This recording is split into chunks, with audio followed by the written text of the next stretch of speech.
안녕하세요. 토요미스테리 디바제시카입니다. 여러분의 구독은 저에게 큰 힘이 됩니다. 2003년 따뜻한 6월의 어느 날이었어요. 한 여성이 평소처럼 집을 열심히 청소하고 있었죠. 그때 누군가 초인종을 누릅니다. 집 밖에는 2명의 남자가 서 있었어요. 그리고 그녀에게 말하죠. 안녕하세요, 사라씨. 자신을 사라라고 부른 것에 온몸이 갑자기 굳어버린 그녀는 소리가 난 곳을 바라보았습니다. 전혀 그전에는 본 적 없는 2명의 남자가 서 있었죠. 사실 그녀는 런던 외곽에서 일하고 있는 청소부 캐리 로저스라는 사람입니다. 그런데 그녀의 진짜 이름은 사라였어요. 어떻게 해서 이 낯선 2 남자가 그녀의 진짜 이름을 알고 있는 걸까요? 당황하기 시작합니다. 그리고 이 상황을 어떻게 대처해야 하는지 생각했죠. 그리고 곧 도망쳐야 한다고 결심합니다. 사실 사라는 지난 10년 동안 IRA 테러리스트들을 피해서 이곳저곳으로 도피 생활을 해왔어요. 하지만 결국 발각이 된 걸까요? 그녀가 당황해하고 있는 눈빛을 하고 있을 때 한 남자가 넌지시 말합니다. 놀라셨나요, 사라씨? 우린 진실을 이야기하러 왔어요. 당신의 지난 10년의 삶은 거짓입니다. 도대체 어떻게 된 것일까요? 시간은 1993년, 지금 그녀가 함께 하고 있는 로버트 핸디 프리가드를 처음 만났을 때로 돌아갑니다. 로버트라는 사람은요, 원래 부모님과 함께 농장을 운영하면서 작은 마을에 살고 있던 아주 평범한 청년이었어요. 하지만 농장 일이 지긋지긋해졌는지 그가 15살에 학교를 그만두고 또 다른 삶을 찾기 위해 집을 떠났습니다. 이곳저곳을 전전하던 중 1993년 사라가 다니고 있던 하퍼 아답스 대학의 작은 술집에 바텐더로 근무를 하게 되죠. 당시 학생이었던 사라는요, 남자친구였던 존, 그리고 자신의 룸메이트였던 마리아라는 이 3사람이 늘 붙어 다녔어요. 그러다 3사람이 방과 후에 학교 앞에 작은 술집에 갔는데 그때 거기서 바텐더로 일하고 있던 이 로버트를 처음으로 만나게 된 거죠. 로버트는 상당히 말주변이 좋았습니다. 그래서 사라와 그녀의 친구들과 금세 친해졌어요. 그런던 어느 날이었는데 로버트가 상당히 안색이 좋지 않습니다.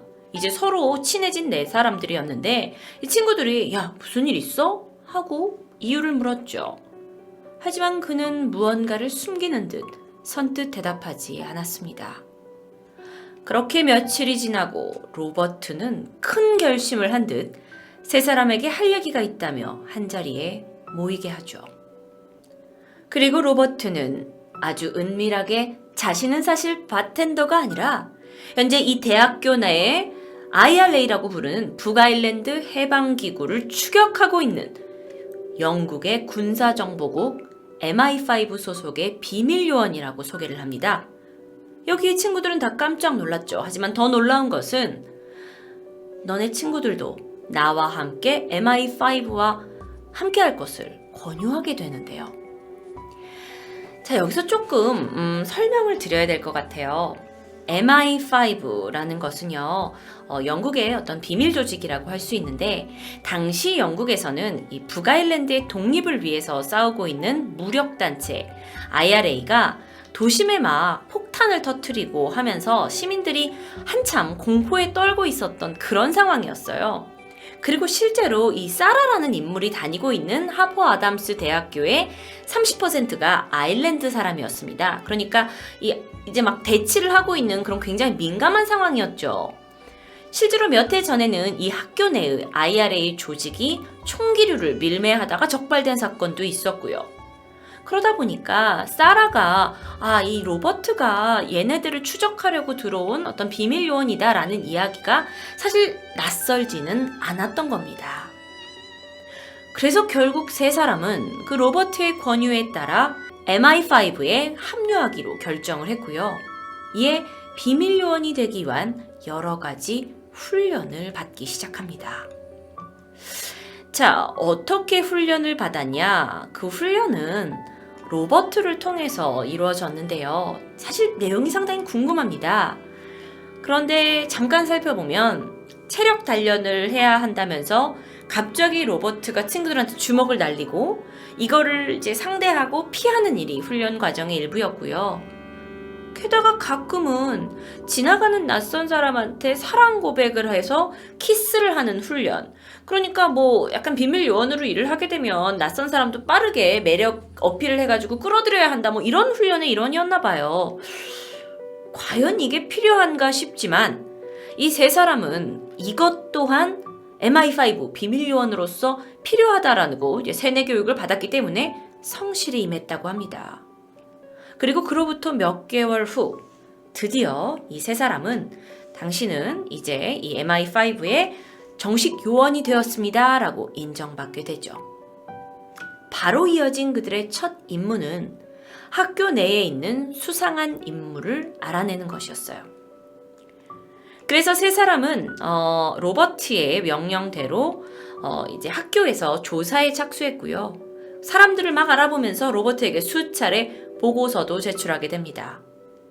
그러던 어느 날 로버트가요, 이 세 사람에게, 여기 있는 사진이 로버트입니다.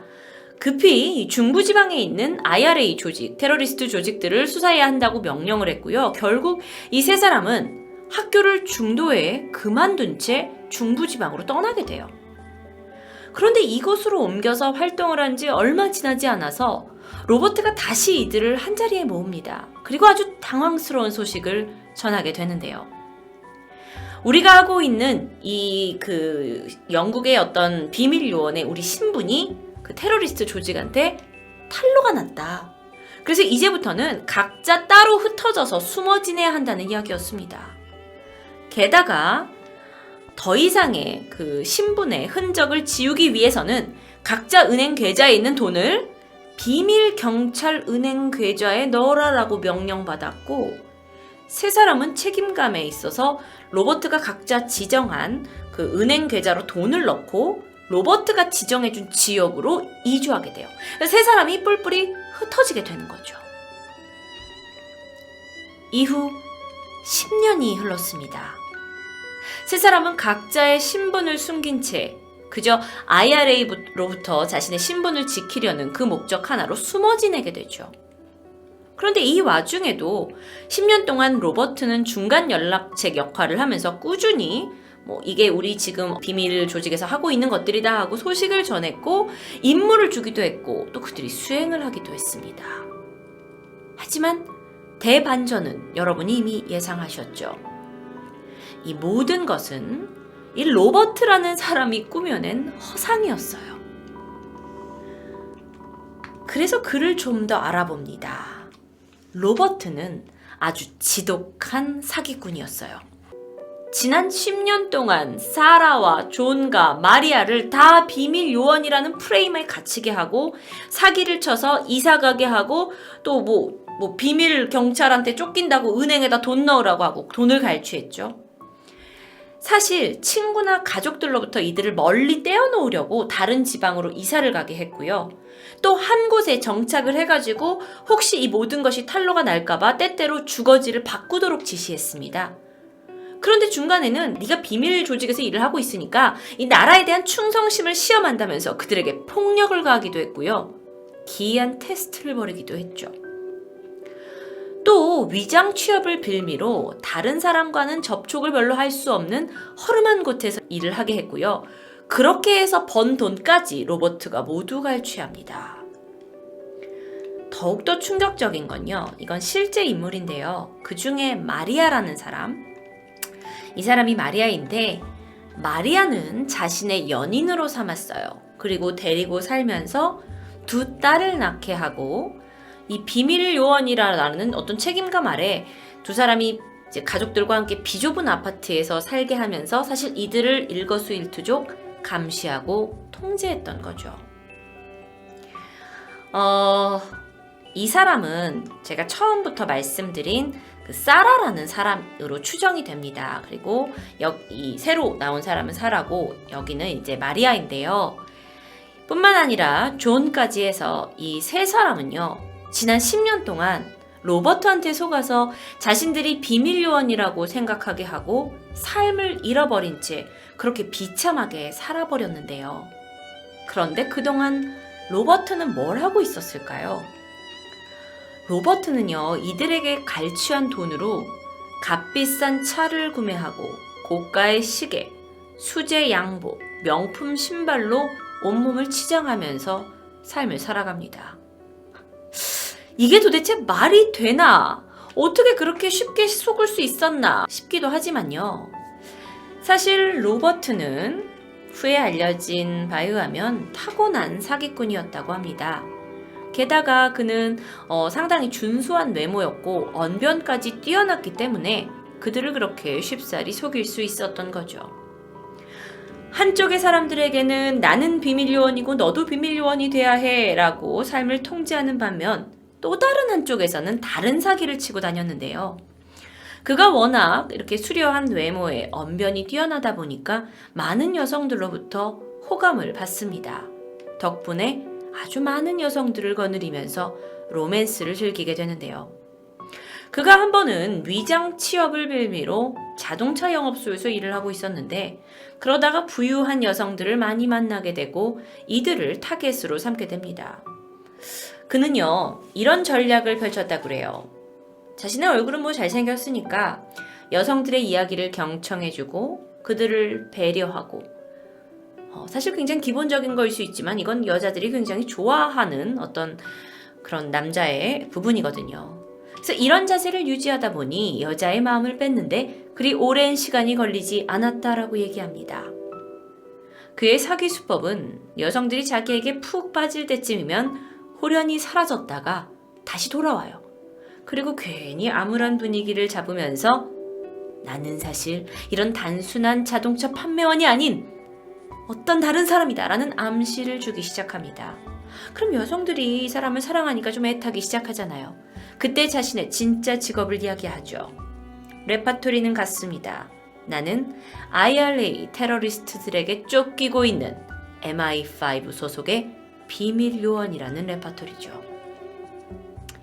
그러다 보면서 자신은 사실 한 곳에 정착할 수 없고 내 신상을 다 이야기해 줄 수 없다라는 화면의 드라마 같은 이야기를 청산유수로 얘기를 하다 보니까 여자들이 거기에 넘어갔고 그러다 보니 그들의 재산은 물론 그들 부모의 재산까지 갈취해옵니다. 그런데 문제는 그가 이렇게 여성을 자신의 통제하에 다 두었다라고 생각이 되면 그 이후로는 공포로 여성들을 통제해왔어요. 화를 냈고 폭력을 휘둘렀습니다. 고속도로 한가운데서 여성을 차 밖으로 던져버리겠다고 위협하기도 했고요. 실제로 주먹으로 맞아서 이가 부러진 사람도 있었습니다. 폭력이 잘 먹히지 않을 때는 자신이 만났던 여성들의 나체 사진을 찍어서 협박하기도 했고요. 그러던 중 2002년 8월입니다. 로버트는 학교 선생님이었던 킴벌리 아담스라는 이 사진 속의 여성을 만나게 되죠. 사실은 다소 평범했던 부유한 여성도 아니고 그 작은 마을의 학교 선생님이었던 그녀였는데 두 사람이 대화를 나누던 중 뜻밖의 이야기를 듣게 됩니다. 그녀의 새아버지가 수천 달러의 복권에 당첨됐다는 이야기였어요. 빙고! 로버트의 완벽한 타겟이 될 수 있었겠죠. 마지막 한탕을 기대할 수도 있는 그런 금광과도 같은 기회였습니다.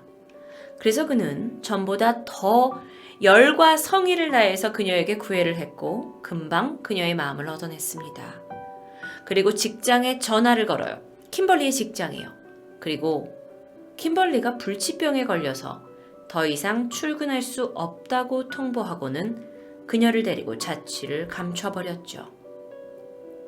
이후에 킴벌리 부모에게 전화를 걸어서 킴벌리는 앞으로 국가를 위한 MI5 스파이로 고용되기로 결정되었는데 그에 따른 훈련이 진행 중이다. 그런데 비용이 필요하니 수천 달러를 내놓으라고 요구합니다. 처음엔 놀랐던 부모는 킴벌리를 바꿔달라고 했지만 수화기 너머로는 간신히 들려오는 딸의 울음소리만 들을 수 있었죠. 그런데 뭔가 이상하잖아요. 그래서 킴벌리의 부모가 이건 도저히 정상적이지 않다라는 판단하에 곧바로 경찰에 신고를 합니다. 그리고 수사가 시작된 지 얼마 지나지 않아서 로버트가 또 돈을 요구하는 전화가 걸려왔어요. 그리고 이번에 킴벌리의 부모는 침착하게 로버트를 유인했죠. 딸을 볼 수 있게 해달라는 조건으로 $10,000를 주기로 했고요. 로버트가 이 돈을 받기 위해서 런던의 히드로 공항으로 들어왔을 때 경찰은 그를 검거합니다.